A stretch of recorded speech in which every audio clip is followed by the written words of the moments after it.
I'm sure you've been exploring Copilot on the web, but it's always exciting to really delve into the user interface and get a good understanding of the power behind a tool like Copilot.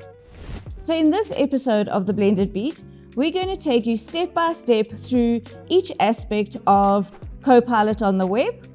We've started by logging in to copilot.microsoft.com, and we can see that we are in the protected edition. So first to notice is it gives your institution name nice and bold so you know you're in the right place. And you can't really see much. You can see an Ask Me Anything window as well as a new topic window. I'll go into those, but there's lots of images at the top. And if you scroll down a little bit, you'll see that it gives you some ideas of how you can use Copilot. I'm going to keep scrolling though, because you'll see you can choose a conversation style. So there are three options here. There's more creative, more balanced, or more precise. And now the output that Copilot gives you will differ depending on which option you select. So in the creative mode, you can see it immediately shifts to a purple color, and so you know straight away that you're in creative mode. It's also given us a slightly wider text input space. And the nice thing about creative mode is that this is where you can access the DALL-E E3 image illustrator creator. The other two conversation styles don't produce images. So it's quite important to know that as long as you're in the purple environment, it'll give you an image, but also it uses a more creative conversation style. So for example, this is the area you'd use if you wanted to create an example of a poem or outline a story, come up with characters. If you move over to the more balanced option, you can see the conversation style, it shifts to a blue color, and here the outputs that Copilot give you will change to being a bit more of a combination between fact and giving it a bit of personality and life. So I tend to use the balanced mode the most because it still references resources on the web and it gives me a more rounded way of phrasing information. The precise mode, on the other hand, is more teal in color, and here it really offers more fact-based outputs. So ask a question, get an answer. So it is more fact-based and it'll give you some reference sources. These are accurate reference sources. This Copilot can navigate the web. So you will get safe, protected, screen browser-based outputs.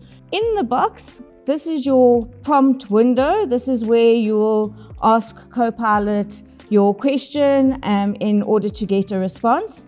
And you can see there's the text area, but to the right, there are also three icons. So you can add an image for it to analyze or give a response output based on the image. You can upload a file and ask it a question specifically about the file that you've uploaded, or you can enable the microphone and use the microphone to give a voice prompt, in which case in the settings, which I'll show you now, it can either give you a text or a voice response back. And then once you've typed in your prompt, you can then click the send button, and this will give the prompt into Copilot in order to start generating a response. To create a new topic, you go to the speech bubble on the left-hand side, and this will start an entirely new conversation with Copilot. But bear in mind that if you start a new topic, the chat history of your current topic then disappears. When you reach your limit, you can then just click new topic again, and it will reset and start a new topic. You then might be wondering why at the very top you have this notebook function. So if I click on notebook, you can see it goes to a much cleaner interface, and notebook is typically far more precise in nature. So it uses the precise form of conversation, and it is really there to be able to give you a consistent output as you build something. So if you're wanting to say create a lesson plan, you can start off with the learning objectives, and you can flesh it out on an ongoing basis in the notebook in order to come out with a completed lesson plan at the end. Make corrections, adjust as you require. So it is important to remember that Copilot in protected data mode does not save your previous conversations. So you do need to copy whatever the output is if you're wanting to use it. So I'm just going back to Copilot, and then in the top right-hand corner, you also have the option to set your preferences and settings. So if you click on the drop-down menu, you'll see there's appearances. You can set it to light, dark, or your system default. Often this can improve the quality of your experience, especially if you are needing accessibility features.